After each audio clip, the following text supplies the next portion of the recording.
e se as instituições brasileiras decidirem desobedecer, o problema ser individual passa a ser transformado em um risco sistêmico. E aí, efetivamente, o Brasil quebra e paga toda a conta. O primeiro passo nessa direção foi dado com a inclusão do Alexandre de Moraes na STN-MIS, né, com base no programa GLOMAG. Eu não sei se tem aí, Bruno, a imagem do nome do Alexandre na ficha corrida. Eu mandei isso lá, o João mandou também.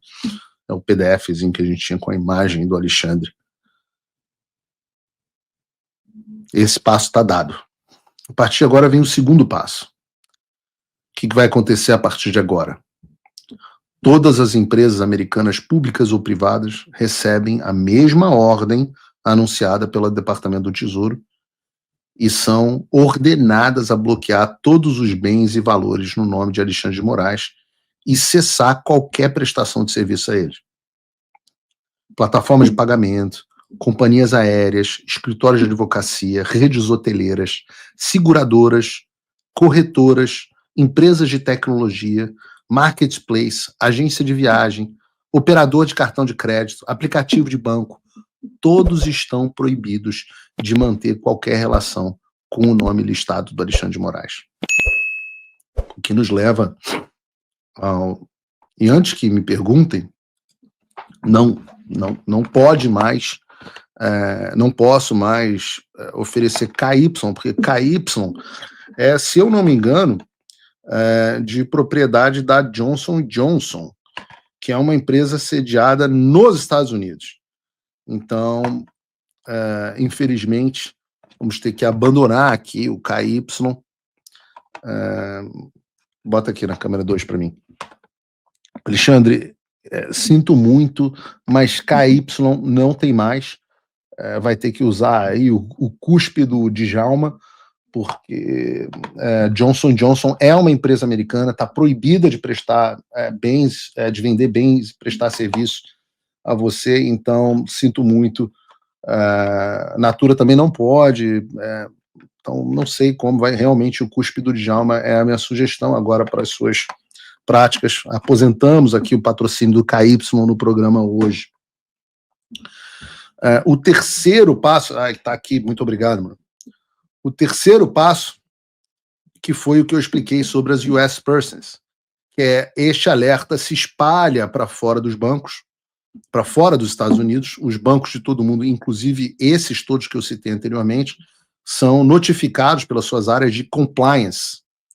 E aqui vem a parte crítica. Qualquer banco que opere com dólar, que use o sistema SWIFT, que tenha conta correspondente em Nova York, que queira manter negócio com as instituições americanas, que queira fazer qualquer operação em dólar, tem que encerrar, ou seja, todos, tem que encerrar imediatamente qualquer relação com Alexandre de Moraes. E vou dizer, isso inclui conta bancária, cartões, investimentos, custódia de ativo e até operações de câmbio. Viu, Miriam, leitora? Vem aí o quarto passo, então, que começa então a haver o desligamento prático, que é quando o Alexandre terá os cartões bloqueados, as contas encerradas, os saldos são congelados, não são devolvidos a ele, as transferências são recusadas, as reservas são canceladas e ele é banido de qualquer uso de serviços digitais ligados ao sistema financeiro internacional. Até mesmo a capacidade dele de pagar uma hospedagem ou emitir uma passagem de plataforma como Booking, Decolar, Airbnb, Expedia, etc., todas elas são restringidas. Como quinto passo, até as companhias aéreas passam a ser afetadas. Até as companhias aéreas passam a ser afetadas. Empresas americanas como a Delta, a American Airlines, a United, são proibidas por lei de vender qualquer passagem ou prestar qualquer serviço ao sancionado.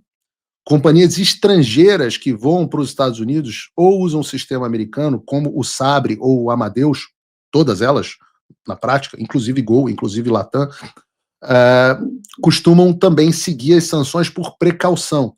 Então, isso, na prática, impediria o Alexandre de embarcar mesmo em voos internacionais que não sejam de companhias americanas. Às vezes, empresas que fazem conexão com os Estados Unidos ou que usam aeroportos americanos seguem as diretrizes do OFAC. O que nos leva ao sexto passo, onde os efeitos também se estendem aos familiares imediatos. O Departamento de Estado dos Estados Unidos já havia cancelado os vistos de Moraes e da sua família 2 semanas atrás, tornando-os, portanto, inadmissíveis no país, e agora, com a sanção ao Tesouro, a inadmissibilidade se torna definitiva e juridicamente respaldada. Mesmo um voo que faça conexão dos Estados Unidos se torna impossível para essas pessoas. E entendam, a proibição atual do visto dos ministros, ela pode ser levantada a qualquer momento. É muito fácil, o Departamento de Estado pode simplesmente levantar a proibição e restituir os vistos. Eles terão que reaplicar de novo, mas permitir que os ministros voltem a tirar visto. A proibição da lei Magnitsky, ela é eterna. Haveria necessidade de uma ação muito grande para que um sancionado de lei Magnitsky voltasse aos Estados Unidos. Significa que, muito possivelmente, quase que com certeza, Alexandre de Moraes nunca mais na sua vida pisará nos Estados Unidos, e o mesmo pode se aplicar aos seus familiares. Entendam que isso é bastante relevante.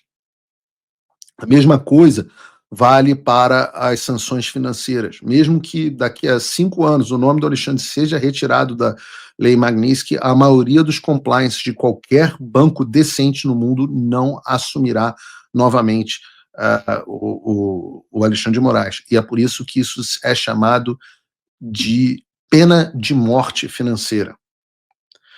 E daí vem o sétimo passo, que tem a ver com se o STF tentar emitir uma decisão proibindo os bancos brasileiros de cumprir as sanções. E aí os bancos, como a gente tratou ontem em detalhes no programa, vão se ver diante de um dilema: obedecer ao Supremo ou obedecer ao Tesouro dos Estados Unidos. Se obedecerem ao Supremo, passam a correr o risco real de sofrerem sanções secundárias, como já aconteceu com outros bancos. Eu citei aqui ontem o BNP Paribas, por exemplo, que foi multado em 9 bilhões de dólares, o Standard Chartered, 1,1 bilhão, o Commerzbank da Alemanha, 1,45 bilhão, tudo isso por violar sanções, mesmo sem que esses bancos tenham, esse não tem qualquer tipo de presença física nos Estados Unidos, coisa que a gente já viu que os bancos brasileiros têm.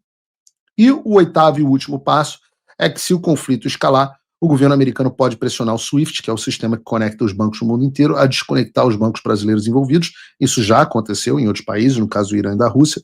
E sem acesso ao SWIFT, o banco fica absolutamente isolado, não envia nem recebe dinheiro ao exterior, o comércio trava, a economia trava, o dólar dispara e o Brasil quebra. Resumo, o Alexandre de Moraes agora é um pária no sistema financeiro internacional.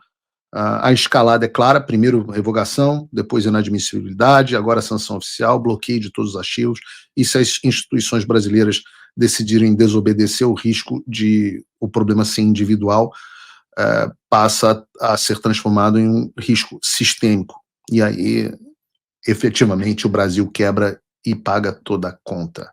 Se você, como eu, está dormindo mais tranquilo agora que o Trump voltou à presidência, ótimo. Mas e o Brasil? Nosso país continua no buraco. A volta do Trump nos dá esperança, mas as coisas não vão se resolver sozinhas. Vai ser preciso muito trabalho, meu e seu. E não adianta xingar muito nas redes sociais achando que isso resolve alguma coisa. Não tem salvador da pátria, não tem um político que vai resolver por você. A responsabilidade é sua. Eu larguei tudo para me dedicar a isso. E você? Como você pode ajudar sem abandonar as suas obrigações? Simples. Apoie quem está na linha de frente. Sem isso, esse trabalho simplesmente não continua.